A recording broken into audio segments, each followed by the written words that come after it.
मौसम क्यों साजे, ये पायल क्यों बाजे, ये प्यार का खोवा आने लगे। कोई बता दे, कोई बता दे, कोई बता देना। magaceedoo dhammaystiran waa Rando Maria Mondal waxaana loo yaqaano caan ku tahay Rando Mondal. da'deedu waa ku dhawaad 50 sano jir.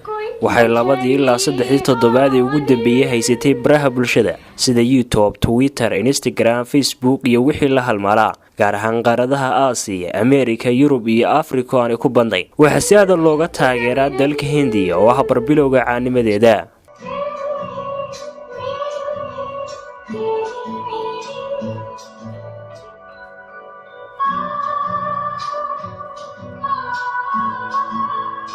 haddii dib u jilcino taariikh nololeedkeeda waynu soo laaban doonaa nolosheeda. haddee waxay ku dhalatay gobolka Kushinagar halkaasoo ay nolosheedii caruurnimo ku qaadatay badi magaalada Rangaharti halkaasoo ay kula nooleed eedadeed kadib markii ay hooyadeed geeriyootay. muddo kadib waxaa guursaday Babu Mondal oo ay u dhashay hal inan ama hal gabadha. intaasi ka bacdi iyada iyo ninkeedu waxay u guureen magaalada Bombay si ay ugu noolaadaan, laakiin waxay muddo kadib ku soo laabatay magaaladeeda Rangaharti kadib markii uu ku dhacay xanuunka loo yaqaan isku buuqo. dad badan ay iska fogeeyeen una arkeen gabadh waalan. কোনো ফোন নেই তার আর অতীন্দ্র আর কি ওর নামটা জানো তখন ওদের দুজনের কাছে ফোন আসছে ওরা জানে। haddaba sidee caan ku noqotay iyadoo waali lagu tilmaamay?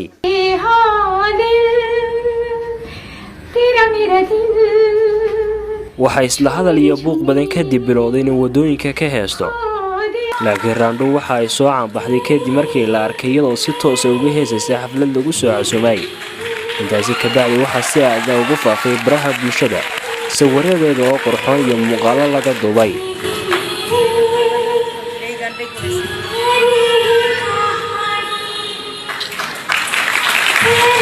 intaasi ka bacdina waxa ay show iyo bandhig caalami ah ku soo casuumay kuna soo caanbaxday fanaanka Hamesh Rashmiya kaasoo ugu dambeyn imika u dhiibay hees cusub oo ku jirta filim cusub oo soo wado dhawaan.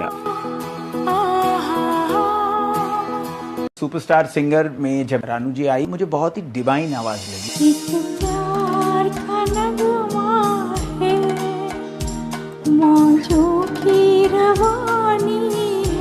dhankeeda Rando Mondal waxay sii wadatay qaadida heesaha tooska loo yaqaan iyadoon u kala eegin wado bannaan iyo sidoo kale meel bandhigeeda. और ये भी सुनने में आ रहा है कि इन्होंने पैसे लेने से इनकार कर दिया था. hadda waxay noqotay gabadh caan oo caadi ah isku buuqiina waxa uu noqday waxay wateen duruufaha nolosha waxayna hadda ku nooshay nolol qurxoon qadarin iyo qiimo leh iyo guri qurxoon waxaana hadda la nool inanteeda ama gabadheeda. waxaana qisada sheekadeeda lagu tilmaamay habeenkii madooba ee cadaaday qaybtii dambe. waa Khadar Ismaaciil Maxamed Khadar Nabal xogaha muqbahiya caalamiga badda Aston 4 TV Hargeysa.